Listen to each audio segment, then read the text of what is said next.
only 30% of families eat together on a regular basis. This was 100% at one point of families or people, members of a tribe eating together on a regular basis. We existed in these tribal communities where everybody was involved in this process. So the procurement of food, hunting, the gathering, the food preparation, eating together, the celebration, also around food. This was the primary time where communication and history is passed down from one generation to the next. Before the advent of books and things like that, stories around these meals as a tribe is how we're passing on knowledge of humanity. It is deeply embedded in our DNA. And now, just in the last really 2 decades, maybe 3, where technology has now invaded in the home, where even within the home, the family members are no longer together. Especially under the context of food, we're divided. Our devices divide us.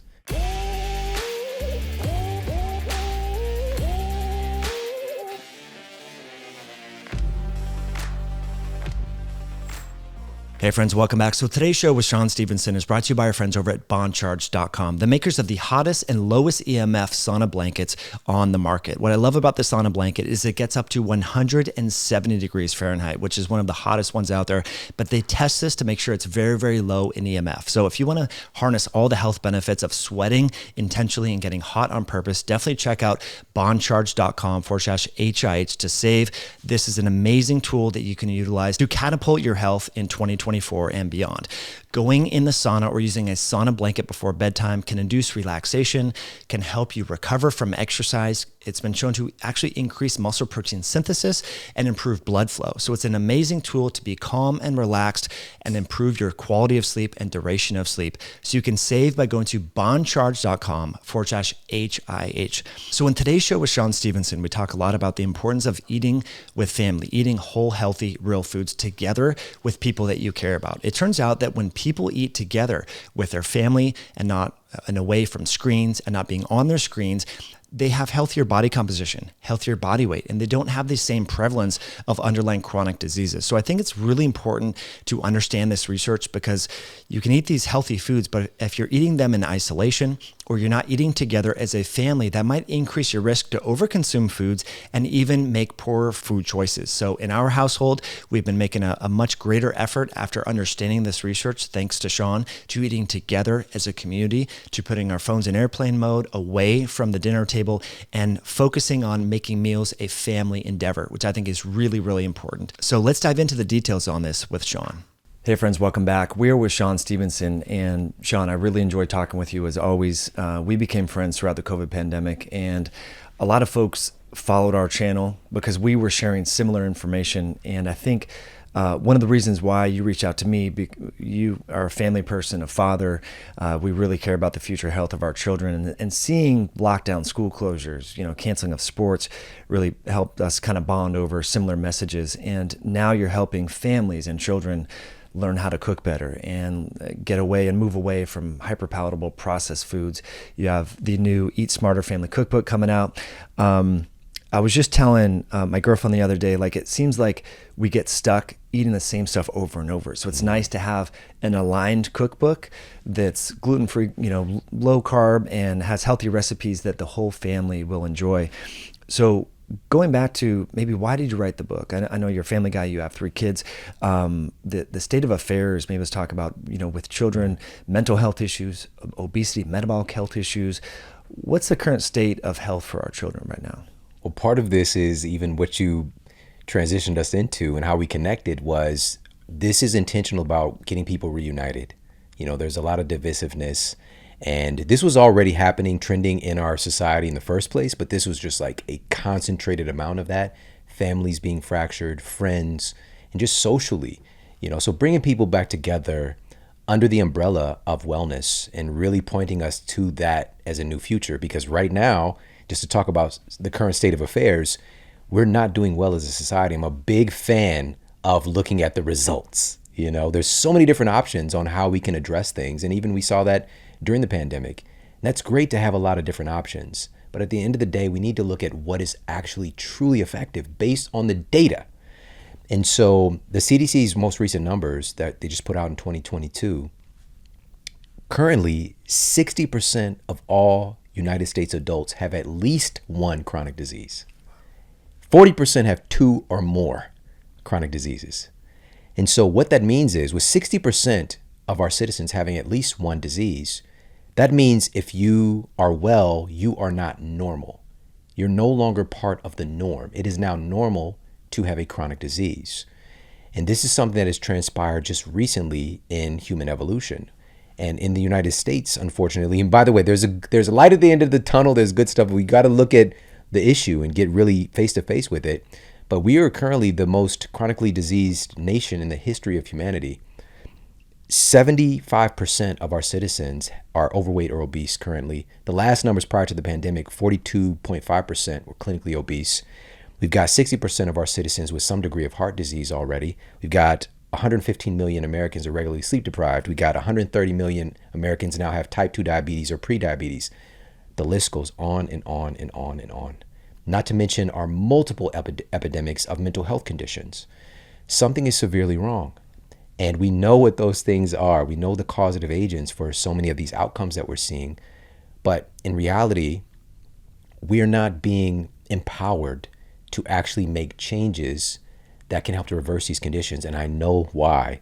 I've been in this field for 21 years, working as a nutritionist, research scientist, authored many books, many different educational platforms that I've been teaching on, whether I'm guest lecturing at NYU's neuroscience department or the warm hearts and cold hands of folks up in Nova Scotia, and Google, the list goes on and on. I've been around doing this for quite some time.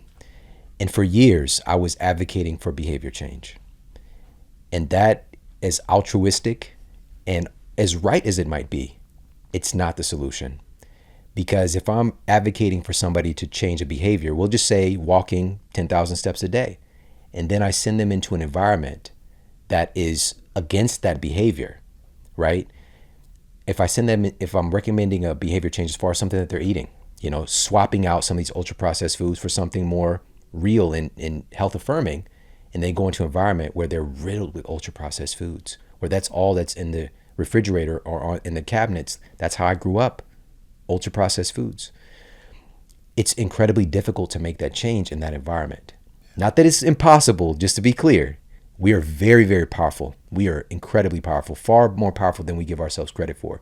We can change under the most unideal circumstances. And I'm saying this because I did it. I'm from a low-income environment. When I made these changes, I lived in Ferguson, Missouri, which is one of the most bona fide, quote, food deserts in the United States.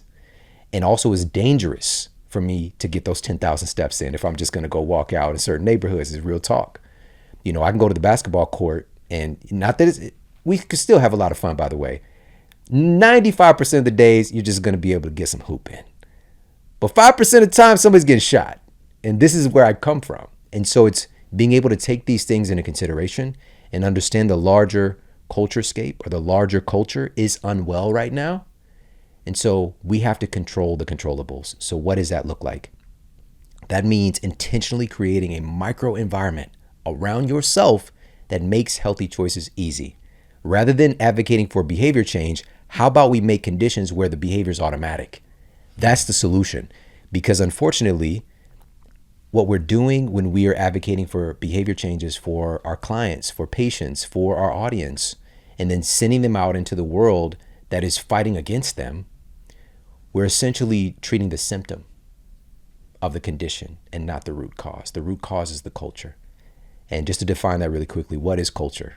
Because we throw this word around. Culture is the shared values, attitudes, beliefs, and behaviors shared by a group of people and then passed on from one generation to the next.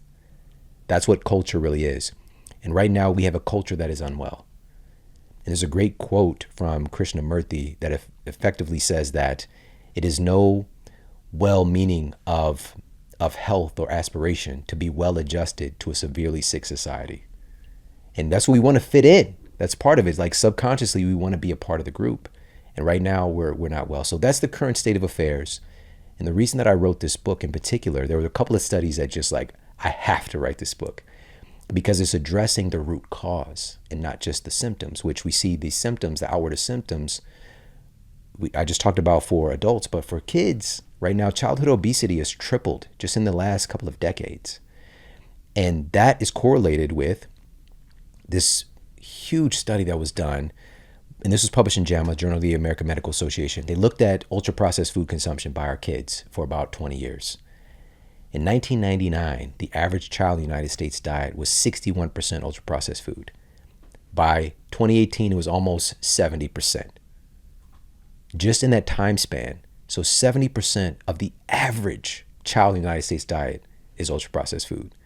And so, by the way, a lot of times when you hear that, there are people who are at the lower end of the spectrum, maybe 30%. Then there are people at the higher end, maybe 90% plus. That's where I existed, right? Living in the environment that I lived in, most of my diet was ultra-processed food. Barely anything real crept by my lips. And so here's a couple of studies that were the catalyst for writing this book. Researchers at Harvard were tracking family eating behavior, food intake, and nutrients intake by factor of what they're eating. What they found was that people that eat together with their family on a consistent basis consume more real whole foods, just kind of automatically was happening. In particular, fruits and vegetables, and in particular, much more density of vital nutrients that protected those family members from getting chronic diseases. And the researchers noted that they were eating far less ultra-processed foods, which by nature, they're avoiding a lot of the toxicants and additives and preservatives and all these things that many of these things are known obesogens now, known carcinogens that are in our food supply. They're avoiding those things just kind of automatically. It was just happening by eating with your family. And so I saw that was the first step. Then I was like, what's the minimum effective dose though? How often do we got to do this? Because working with people in the real world for so many years, I know that people want change. They want those results, but they don't want to have to change that much because we're creatures of habit, and even if we're not happy about where we are, we have a modicum of comfort with that. And so change, we want to take how we are, who we are right now, to the new results. I want to be this person, but have the different body or the different success, whatever that case might be. And so what made me successful working with people in the real world was finding what are the biggest leverage points. What is a thing this person can do that they don't have to turn their world upside down and still get this great result? And so I came across two studies. I'll combine them here together, and then I'm going to pass this back to you. This was one was published in the journal Pediatrics, so looking at health outcomes for kids. The other was published in JAMA.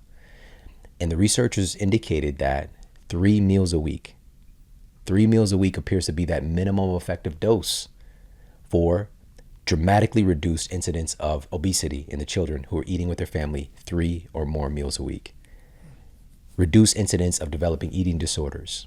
And for parents, and this was conducted with test subjects who worked in tech at IBM, they found that when they were, regardless of how stressful their job was, when they were able to make it home consistently and eat dinner with their families on a regular basis, their work morale stayed high, stress stayed negligible and manageable, and their productivity stayed high.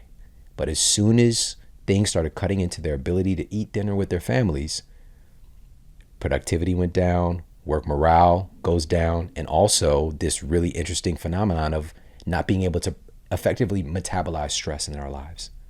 There's something remarkable, and that's what we're going to talk about next. What's happening? Why are we getting these great results when we're eating with people that we love? We've got a lot of science on why it works, but it's addressing the culture and making the health outcome automatic. I love that. I mean, this is a higher order level of operation of addressing like you said, changing fundamentally, not even what you're eating. I mean, obviously that's a big part of it, but just eating as a community. And if we think about this teleologically and look at how humans have evolved eating, in a village or tribal scenario, it's not like the daughter would be out on the iPhone in the woods eating by themselves while the parents had their own thing or vice versa. So this is interesting. I wonder, what is the percentage of families that are not eating together? Did you come across any of that? Is it pretty high? This is why I love talking with you. So I shared all of these studies are actually, there's over 250 scientific references in a cookbook, which has never been done before, Nice. But in a way that's entertaining and fun and laid out in a beautiful way. Plus, delicious food, which we're big fans, you and I both, of like enjoying the process of being well, eating things that taste amazing, that are also amazing for you. And so this study found effectively, and by the way, those same researchers at Harvard that were collecting data on family eating behaviors and food choices, they also published this data, which was family dinners or family eating together is on the endangered species list right now. Only 30% of families eat together on a regular basis. All right, so this evolved from like, this was 100% at one point of families or people, members of a tribe eating together on a regular basis. We existed in these tribal communities where everybody was involved in this process. So the procurement of food, hunting, the gathering, the food preparation, eating together, the celebration, also around food. This was the primary time where communication and history is passed down from one generation to the next. Before the advent of books and things like that, this is how through stories around these meals as a tribe is how we're passing on knowledge of humanity. It is deeply embedded in our DNA. And so we go from that to eventually, just more recently, within the last couple hundred years, we start to have these different civilizations kind of popping up and isolating. Sometimes families would live in a different area, different city. And eventually we've got these different neighborhoods. But still, we're tended to be more than just a nuclear family. We have extended family nearby. But then that expanded more, and we're getting further and further away from our extended family. Now we have just the nuclear family in one household. And now, just in the last really 2 decades, maybe 3, where technology has now invaded in the home, where even within the home, the family members are no longer together. Especially under the context of food, we're divided. Our devices divide us. And real talk, people, we're having this conversation through devices, which is great.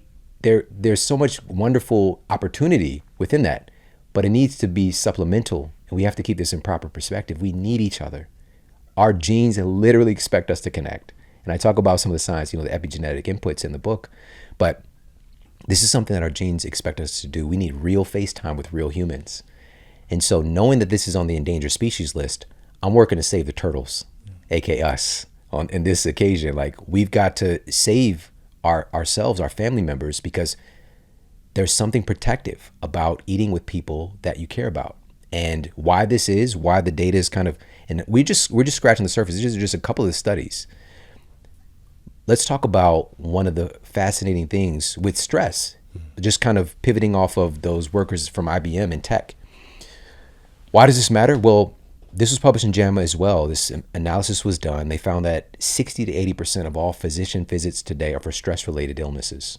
Stress is like that kind of primary component, and we see the outer symptoms in different ways. Stress is killing us right now. And we're very good at getting hyped up, getting things done, hustle to grind, all these things. And even if we're not grinding, we're still just kind of at a like a feverish level of stress all day, every day. We got all these inputs. We're not down regulating. We're very good at going 0 to 100, but not good at going from 100 to 0 at all. There are a couple of things that are proven to help us to down regulate.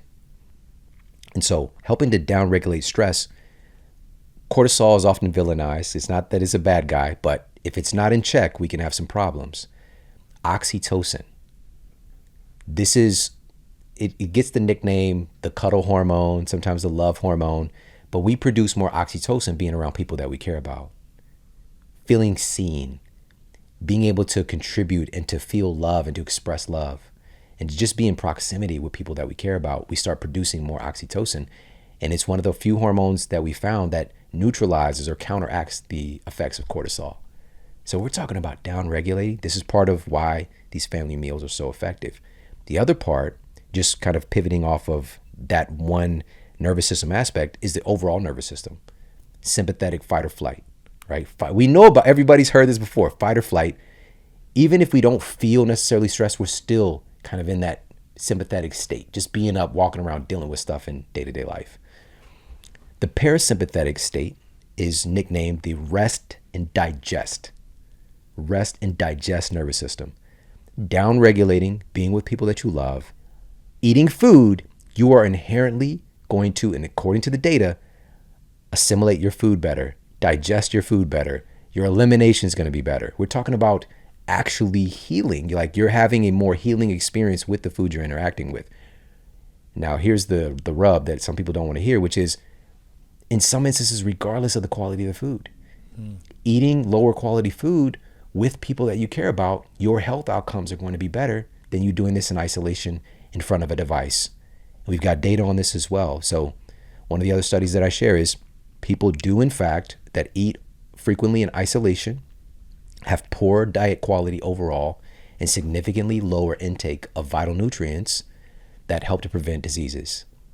And so these are just a couple of the reasons why this is so effective in mitigating illnesses in our family. And I'll share one more really quickly if this is cool.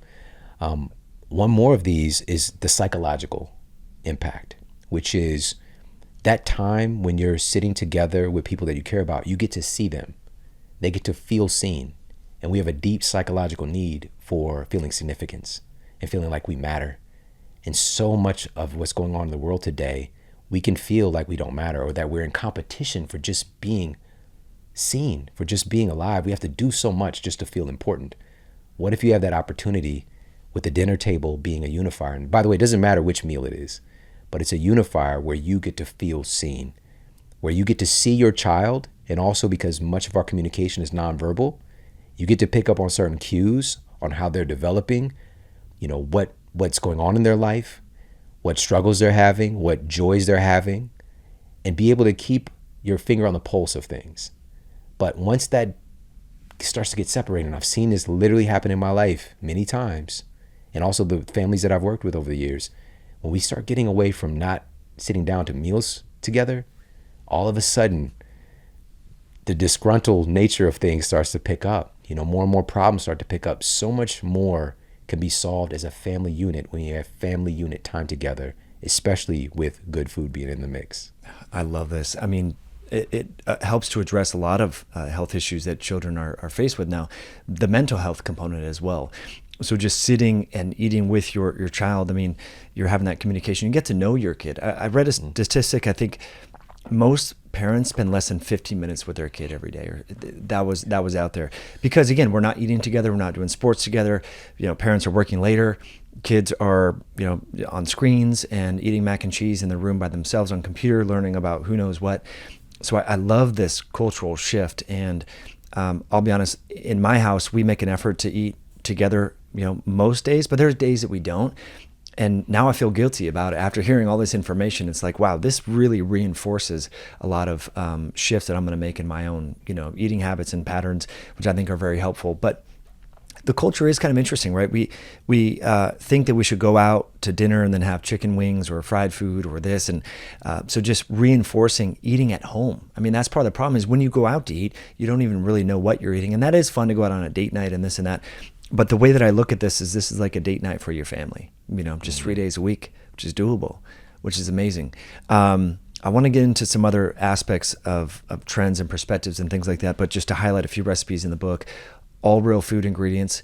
One thing that stood out, and the reason why I'm excited about this is, as we were talking about offline, we get into these habits with our food. We buy the same foods all the time. We eat the same foods, and that can be boring, especially for kids. Like, come on, let's have some diversity here. You have over 100 recipes in this book. A lot of resources. The pumpkin, or was it pumpkin or sweet potato protein pancakes. That was the first thing that popped out for me. Let's talk about some of the recipes that kids will enjoy, because that's the hard part. Transitioning off the junk food into healthier food is we just need to make the healthier food taste good. That's absolutely right. And seeing this, working as a nutritionist and, just being in this field for so long, this is so obvious, but I'm shocked at how many people don't get this or realize this, because we're kind of inundated with the ideas that real food isn't going to taste as good. And also there are, we have colleagues that are in the eat to live, don't live to eat camp, which I get that, but we're ignoring not just reality, but biology. We have a very complex flavor receptor system. And part of it is also our ability to smell, by the way. They're deeply intertwined. But our ability to taste certain flavor notes helped us to evolve and to be safe, actually, but also drove us to eat certain things. It drove us to eat things that tasted good. All right. There's this really interesting phenomenon called post-ingestive feedback. So in nature, if we were eating a real food, we'd eat that food and our cells would essentially take notes on what it got from that food, right? So if we ate avocado, then we got like, okay, we got this amount of vitamin C, we got these essential fatty acids, we got these particular amino acids, we got these particular micronutrients. And so now if you develop a deficiency in any of those things, or your storage starts to run low, you can develop a craving for some avocados and seek those out if you've had exposure to that. Our cravings are cultural. We crave what we've been around. Now, food scientists have manipulated these pathways absolutely to where we can take the flavor of different foods, avocados or cherries. Like now we got cherry Coke or cherry ice cream, no cherries necessary, because you can isolate those flavors and put it in things that are not cherry or put in things that are not avocado. And so we've had our metabolic waters muddied up, right? And so our flavor associations have been manipulated, yes. But this does not negate the fact that we are driven to eat tasty things because flavor is a language. And so the bridge should be through joy and enjoying the process and eating things that taste good. With that being said, for many of us, this takes us to expand our belief about what food can be, which is crazy because truly, even as I'm sitting here, there's thousands and thousands and thousands of different foods that people are eating all around the world. Thousands of foods. But in the United States, we get packaged into this like tunnel vision because 60% of our adults, even according to the BMJ, are eating ultra processed foods. And so we're focused on these foods as the dominant thing in our culture when there are so many delicious things out there. And so with that being said, what I did was I identified about 40 of the most science-backed foods for improving your metabolic health, your cardiovascular health, your mental health, sleep quality, the list goes on and on. Studies to back everything that I'm saying up. And those particular foods, I'll just give you an example. You mentioned the sweet potato protein pancakes, which, yeah, my stomach's growling right now. Sweet potatoes, right? So this food has been eaten for thousands of years. And so I share a couple of the studies, one of them pointing to its benefit potentially. There's some really cool anthocyanins found in sweet potatoes in helping to improve our memory. In particular, this food targeting the hippocampus in our brain, the memory center of the brain. Plus some benefits with our gastrointestinal health. The list goes on and on. You'll see little emojis. We have an emoji culture too, Mike. You know this. I love we it. text each other a couple emojis. And so with that being said, when you see the sweet potato and all these benefits, you get to read the science, but you don't even need to know the science. You could see these little emojis like, oh, this is brain friendly. This is heart friendly, gut friendly. And now you see the same recipes in the recipe section of the book. Now, okay, you know this cool thing about the sweet potato. Yeah, you can bake a sweet potato, you can mash it up, you can make some sweet potato hash. But let's turn this into like a really amazing food experience that doesn't require a lot of ingredients, by the way. That's another thing why this is a family cookbook is simplicity and also being kid friendly. And so how about we turn this sweet potato into the base of some delicious pancakes? Because the pancake, the glycemic derangement that happens is because of the flours, right? So now we have something that has a base, far more nutrient dense, far more supportive of healthy blood glucose. Now still, this is a pancake, all right? It's still a pancake, but now it's like, this is bringing more balance here and also increasing the protein ratio in here. You know, with the egg, you could add in various protein powders and things like that. But we've got these delicious protein pancakes. You can make a big batch, freeze some up. Kids can heat it up in the morning for school, scramble up some eggs for themselves if they want. And there you go. Also, taking that same line of thinking into another food like salmon. Fatty fish has been super popular the last couple of years for good reason. You know, it's one of the most concentrated sources of DHEA and EPA, yes. Depending on the variety of fish as well, you can get up to like maybe even 4 or 5 grams, which is like, according to the data, that's that minimum effective dose for, you know, one of the particular studies that we cite is researchers were looking at fMRI, so like functional brain imaging, looking at the human brain. They found that people who ate less than 4 grams of DHEA and EPA omega-3s each day had the highest rate of brain shrinkage. All right. So 1 8-ounce serving, you could nail that number. And the astaxanthin found in there is protective of those omega-3s through cooking. So it's pretty good. So we've all had a salmon fillet. That's cool. I've got a great one. And the feedback already just has been crazy. So it's a honey sriracha salmon. Cool. I love it. Great. But the salmon burgers, that's a different story. Are they breaded or? Delicious. Oh, of course. Like you already know how we do it. So we're going to choose better ingredients for the binding agents. So, by the way, another really special thing about this book is that it's inclusive of different diet frameworks. So whatever diet framework somebody is subscribed to, they're still invited to dinner. We're still going to take care of you. Whether it's a vegan protocol, keto, paleo protocol, carnivore, we got you. We got something for everybody. So this is the first time I'm actually talking about this. So the salmon burger, pescatarian it up. If like you fit right there, that's why I did it. And of course, it's mind-blowingly delicious. Then we've got the Boss Burger. This is the quintessential dad burger who's about that life of making an amazing burger. We got that. But we've also got, there's this invasion of impossible burgers, right? These is so many crazy ingredients in these burgers. We've got a real food veggie burger for people that are subscribed to that kind of diet framework. So again, we can do this and we can do it better. And it doesn't have to be hard. Part of this is the convenience of a lot of these things. We can grill up a bunch of these burgers. We could freeze them.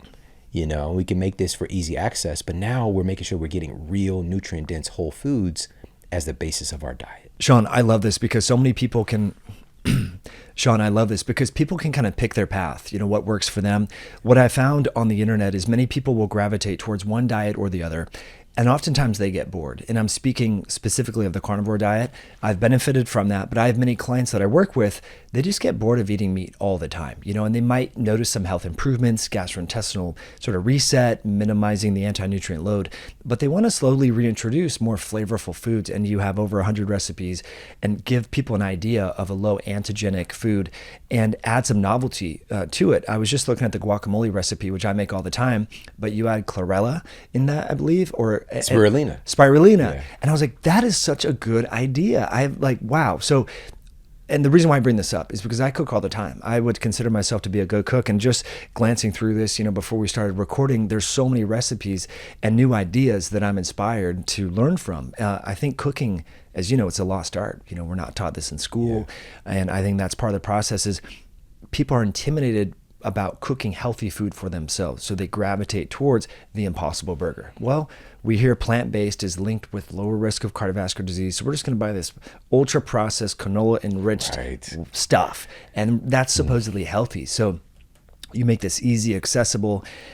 And I just love the tip on eating with your family. I mean, that can really, that can save a family, save a marriage. Absolutely. And, even with that integration with the spirulina, with the guacamole, this is something I fortunately, when I was working with people day to day, working as a nutritionist, I started asking people about their cultures because I worked at a university for a long time as well. And I got to work with people from all over the world.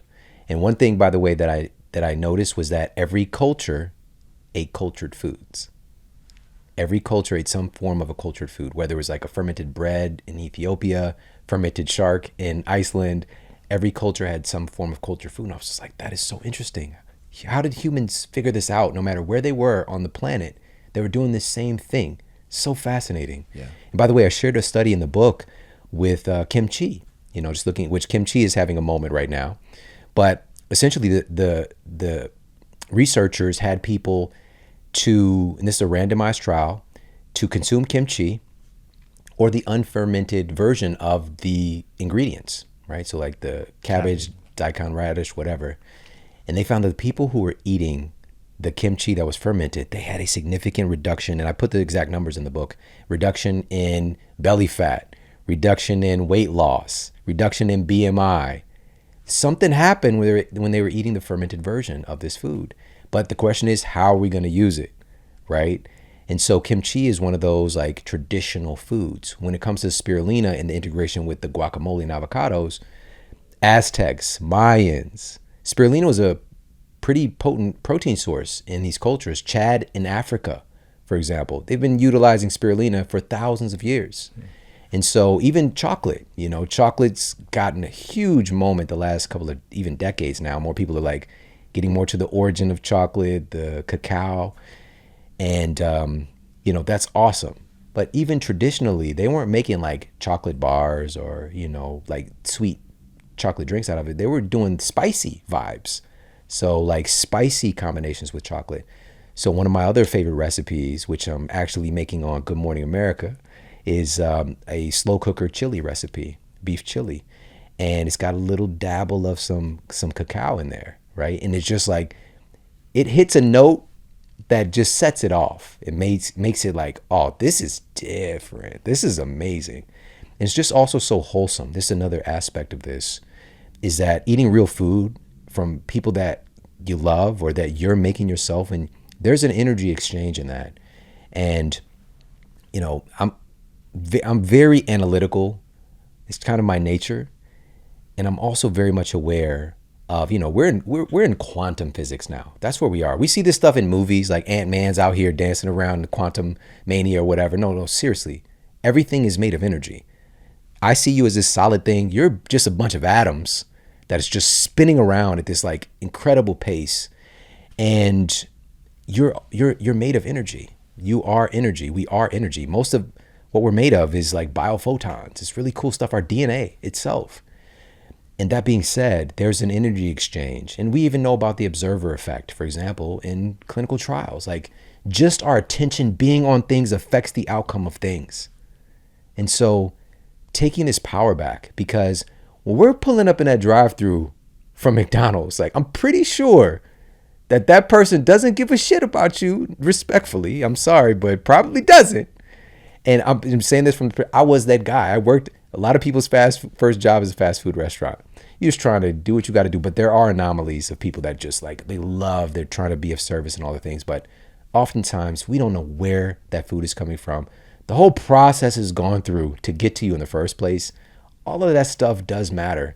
And eventually we're going to get it to a place. And I really feel within the next decade where we're honoring and paying attention to that, because we're going to have more data affirming that, yeah, listen, the conditions that this was grown under and processed under affected the outcome of this food versus, whether it's a grass-fed beef versus this factory farmed version. We're going to be looking at the environment and what kind of outcomes were happening in the food itself. Not just the nutritive qualities on the surface, but like something deeper. So I just want to quickly comment. In fact, this is actually being quantified in science. There's this journal called Meat Science. I've been personally curious about this because I've told you I have backyard chickens.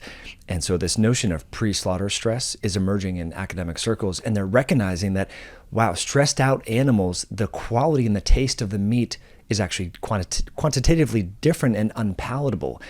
So, it sounds a little metaphysical. We're getting into this new age spiritual woo-woo talk, but actually now scientists are figuring out, well, hey, look, when these animals are in these trucks for hours and hours, or the chickens have never seen the light of day because they're in a warehouse their entire life, well, that actually affects the quality of the meat. So I love that you're weaving this into this, because this is actually now being studied. This is not just some esoteric topic. But that energy exchange, having grandma's, shepherd's pie when she works all day, that just tastes different than the shepherd's pie that you get that's you put in the microwave, So I think people inherently get that. But what's great is, we're bringing people together over real food. And I love this notion of shifting the culture, because culture is screwed up right now. We need something that cements us together and glues these relationships back together. And what better tool to do that than food, Yeah. So I love the premise. I love the intention. And as always, you bring all the data. You do so much research into all of this. So I know that you spent well over a year putting this together, because we talked last year at this time and it was still in the works. And then, so I'm super excited for you. And honestly, for selfish reasons myself, to dive into this and learn, how to, create some more novelty in the family.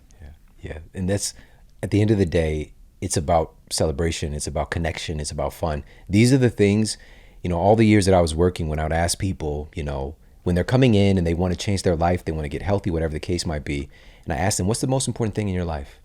Most of the time they'd say their family. Most of the time they say their family. If I'm asking them, why do you want to lose this 50 pounds? Why is that so important to you? because I want to be better for my family. I want to be a better example for my kids.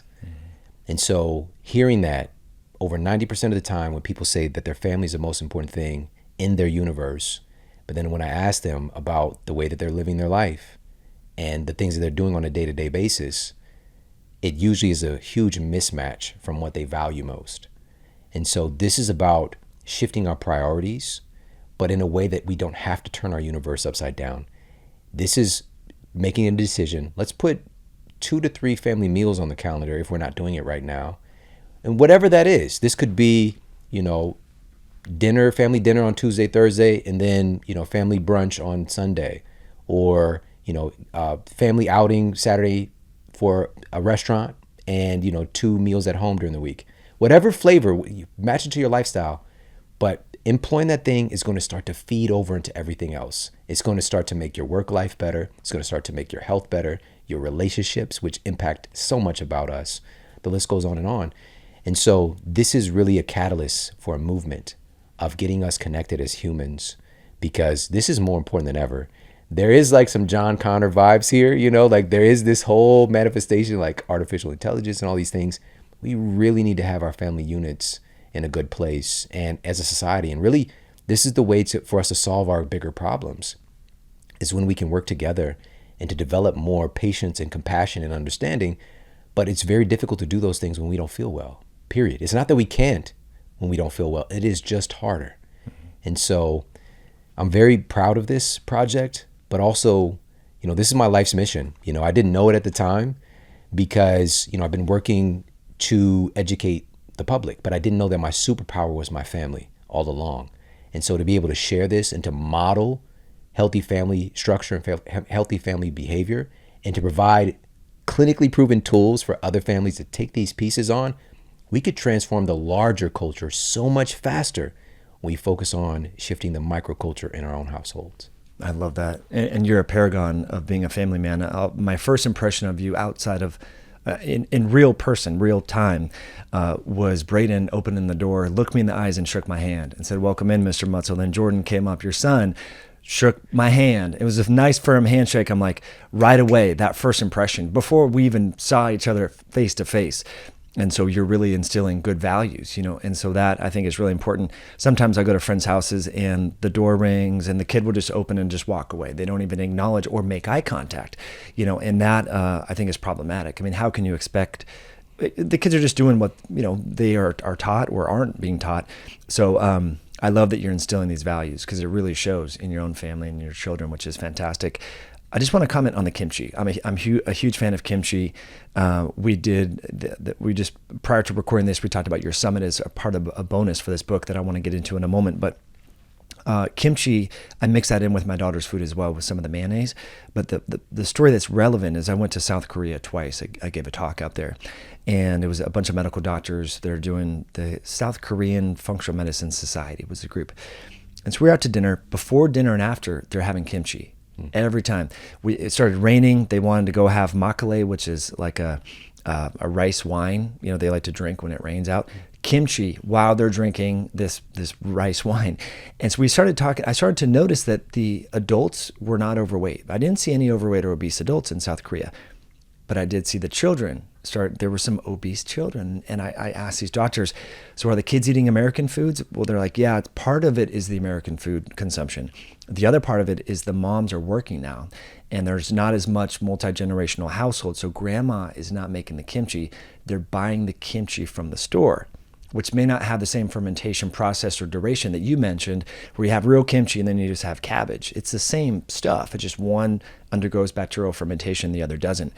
So they talk a lot about how the dearth or the reduced intake of kimchi is actually correlated in their eyes, and these are physicians, with an increase in obesity, which is crazy in children. So I love that you're bringing in all these different cultural aspects of food and food preparation and all that, which is fantastic. So that being said, as part of a bonus for people who purchase the book, you have the Family Summit to help people who want to improve the health and well-being of their family. You want to talk about that? Absolutely. Because this is a powerful resource, and I know it's going to be a staple in people's kitchens, which I'm already seeing, which is blowing my mind.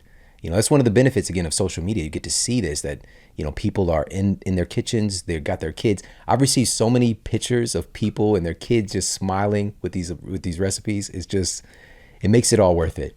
Yeah. And we can't do this alone.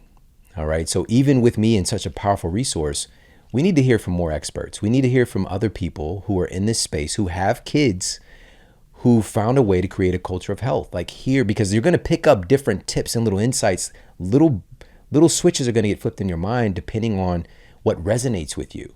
And so we've got this superstar, really the Avengers cast of parents who work in health and fitness, that people get access to the 2023 Health and Fitness Summit, Family Health and Fitness Summit, as a bonus when they get the cookbook. So people can pick up the cookbook anywhere that books are sold.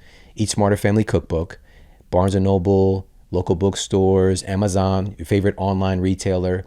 When you pick up a copy of the book, then head over to eatsmartercookbook.com, and that's where you get access to the 2023 Family Health and Fitness Summit for free. For free. So this event would be a ticketed event, at least $200 to $300 to get access to this virtual event. You get it for free. And so it's another great resource to be able to have and to be able to learn from these respective experts. How do they save money on groceries? How do they, deal with picky eaters? How do they create a culture around the dinner table and make it fun? You get to hear from all these different wonderful people. So again, we're just stacking conditions. I'm not kidding, man. Like, this is about creating a movement. Truly, we have to do something. And I know for certain behavior change, yes, that is a part of it, but we need to shift the culture to make the behavior changes automatic. That is the real solution. So it's focusing on the microculture, controlling the controllables, and that's how we change the larger culture scape. I love it. Shawn, what drives you to do all this? It's a lot of work, right? A lot of time. I know you care a lot about your kids. Is it because you don't want other children to experience the health issues that you yourself experience? Yeah, that's definitely a big part of it. Oh, man. Yeah. Living in the environment that I lived in, every one of my family members had some kind of severe medical issue. Even as a kid, I shared this with you earlier. I was in and out of the hospital. They definitely know my name. It was like Cheers walking into Children's Hospital in St. Louis. And, so many stints of staying in the hospital due to chronic asthma. My little brother had it far worse than I did, and on a plethora of medications all the time. My little sister had the most terrible eczema. So, man, such a beautiful little girl. She was suffering and constantly on different medications. And my mother, struggling with obesity and diabetes, and my stepfather, obesity and hypertension and addiction. And that's just in my house. Not to as I branch out to my aunts and my uncles and my grandparents, it was normalized to be unwell. And that suffering didn't have to happen. I just didn't know. And my story. At 20, my ticket out of the environment, because of what was around me, was through athletics. That's all that I knew was a possibility. And so everything was going great. I was a neighborhood legend, and I got to high school. I went to one of the top high schools for sports. I ran a 4.5 40 just right after my 15th birthday. It was like, that week, 4.5. And then at track practice later that year, I'm doing a 200-meter time trial, 200-meter sprint. And after I was coming off the curve into the straightaway in the sprint, my hip broke because my bone density was so low, because I'm literally made out of fake food. That's all that I ate every single day. And eventually I get diagnosed with this so-called incurable arthritic condition of my spine and my bones, degenerative disc disease at 20. What people don't know, most of these disease diagnoses, these are years, sometimes decades in the making. It didn't just happen that I had this condition. This was years in the making. And I didn't understand. I didn't know that it mattered. When I broke my hip, I go to see the physician. They're like, oh, there it is. Your iliac crest broke off. That's interesting. And they give me standard of care. Here's some NSAIDs, stay off the leg, and that's that. Like, nobody's asking, how did a kid break his hip from running? Like, what? That's reserved usually for people that much, much older. Why is your bone density so low? I didn't know that food mattered. When I asked the physician, does this have anything to do with what I'm eating? Should I change the way I'm exercising? Once I got that diagnosis at 20, he looked at me like I was from another planet. I didn't really even have any grounds to ask him, but I was trying to, just based off of like being in fitness and an athlete or whatever, I was just like, maybe. But, he looked at me like I was crazy, and he said, this has nothing to do with what you're eating. This is something that just happens. I'm sorry that it happened to you. And sent me on my way. And so the light at the end of the tunnel on this story is not only, I went through 2 years of suffering from 20 to 22, living in Ferguson, sleeping on a mattress on the floor, scared to literally stand up because I was in so much pain, on a plethora of drugs. Vioxx was hot at the time, and Celebrex. Fortunately, he wrote a prescription for Celebrex. I put, fortunately, like there's a little smile emoji with that one. But Vioxx ended up killing, confirmed 40,000 Americans at least. And but these non-steroidal anti-inflammatories, Celebrex ended up giving me restless leg syndrome, which didn't yet have its kind of diagnosis and kind of subset of pills for that. But I would struggle for 2 years trying to sleep because my legs felt like they want to get up and leave me, like it's like an Addams Family vibes. I always think about that, like the hand that just gets out and does its thing.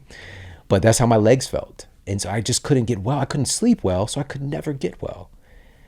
But after that 2 years of suffering, I made a decision to get well. And not only did I reverse this so-called incurable spinal condition to where a decade later, at 30, my spine looked younger than the average 30-year-old. My 2 herniated discs had retracted on their own, and the suppleness was back in my disc. And not only that, I became one of the leaders in health and fitness. My show was a 1 health show in the United States. Living in Missouri, in the quote heartland, is not a hub of health. Like, we were able to do that, when I was in my mid-30s. So not only transforming my own health. And asthma, are you kidding me? Like, that's not even a part of my reality. It was gone once you changed your lifestyle. Gone. Wow. And when I met my wife at the time, and I'd already transformed my health significantly, but there was just little things, right? She took me to the hospital, bro. She took me to the hospital. It was one of our times together because I couldn't breathe. So I'm in the ER just because I'm just like, it's just that time of year, right? It's that time of year. And I went by on the way home of her taking me home. We stopped by her mother's house, who's now my mother-in-law. Shout out to Mama Mukami. But she's from Kenya, and she's an occupational therapist, incredibly brilliant. And when she took me by, Mama Mukami came over to me. She was like, my daughter says that you're not breathing well, and you had to go to the hospital. What's going on? I was like, yeah, it's just that time of year. It's the weather. And she just looked me dead in my eye. She said, is it out there where the problem is, or is the problem in you? And like, in that moment, everything stood still. Just like, I'm not allergic to life. I shouldn't be allergic to the world and the environment. The issue is in me. I'm hyper responsive to something, and I've got to look at what I'm doing. And so I made some additional changes to what I was eating at the time, and I never had another problem. Never had another problem. Here we are 20 plus years later, and that's what's possible. But if we don't get the education, awareness is the #1 component. Access is important, absolutely. People talk about access, but we don't need access to more healthcare if it's not getting people healthy. We need access to real things that support, again, the microenvironment, so we can make these changes of movement, of real food, of high quality sleep, of healthy relationships, where we can make more of these things just how it is, just automatic. That's really how we push the ball down the field even faster. So, just to put that all into a nutshell and why I've done this and why this matters so much to me. Yes, I think about those little kids. I think about all the stories over the years that we could spend hours me telling you people that I've worked with that have lost children. They lost their children far too early to a variety of different conditions. Like I'm having stories, I have chills right now of stuff that I've been through and been a part of and witnessed that didn't have to happen. And there's so much suffering, unnecessary suffering, because people are not given the opportunity to just know that they have power, they have agency to care for themselves and their family members. We're outsourcing ourselves to entities that are profiting from our sickness, and enough is enough. It's scary. I mean, these stories, we can go on and on, but they're very powerful for people to hear that nutrition makes that big of an impact. The Uber driver that took me to the airport yesterday, he was walking down the street. He was a Boeing engineer. He ruptured both of his patellar tendons just walking, and he couldn't. And I look in his car. He has Uncrustables, these like a little Debbie's and all this. And it's like, he's like, yeah, doctors had never seen it for someone, at my age. And I'm like, I didn't want to be the guy to teach him anything. Uncrustables, huh? Uncrustables. Yeah, the crusty ligaments. Just so literally both tendons. And I'm like, well, did you run the day before? Did you hike? No, I was just walking, and I literally fell in the street. Luckily, a car didn't come, he said. And I thought to myself, gosh, here's a guy who's an engineer at Boeing, in his 40s, ruptures the biggest tendon in your body, to the best of my knowledge, walking down the road. But it's like there's just this disconnect. So these stories really help people to motivate, the lifestyle change for other folks who don't yet see the importance of this. So I'm glad that now we have a resource to help them change their habits, and their family habits, which is amazing. So this comes out on the 10th of October, which is fantastic, and I'm pumped for you. And I'm just super excited for our audience to be able to understand, why you wrote this and some of the tips in there and so forth. You have the Model Health Show. So the eatsmartercookbook.com, that's where all the bonuses and everything are. What's the best place for people to buy? Is it Amazon? Does it matter? Yeah, Amazon, Barnes & Noble, all that good stuff. Of course, if you want to support your local bookstores, and just, anywhere that you prefer to get your books is going to be the best place. And like you said, eatsmartercookbook.com is where you get access to the bonuses. And also there's a bunch of, if you just go to that website, you'll have links directly to different bookstores there too. So cool. Love it. Shawn, it's always great to speak with you. Thanks for having me on your show and putting out such good content with such intention. That's really what I look for when I want to communicate with people and share content, is like, what's the intention, the meaning behind this? It's really authentic with you. And I'll never forget, Braden coming out and just looking me right in the eyes and shaking my hand. That was an amazing experience. So appreciate you coming on. It's my pleasure. Thank you for having me, man.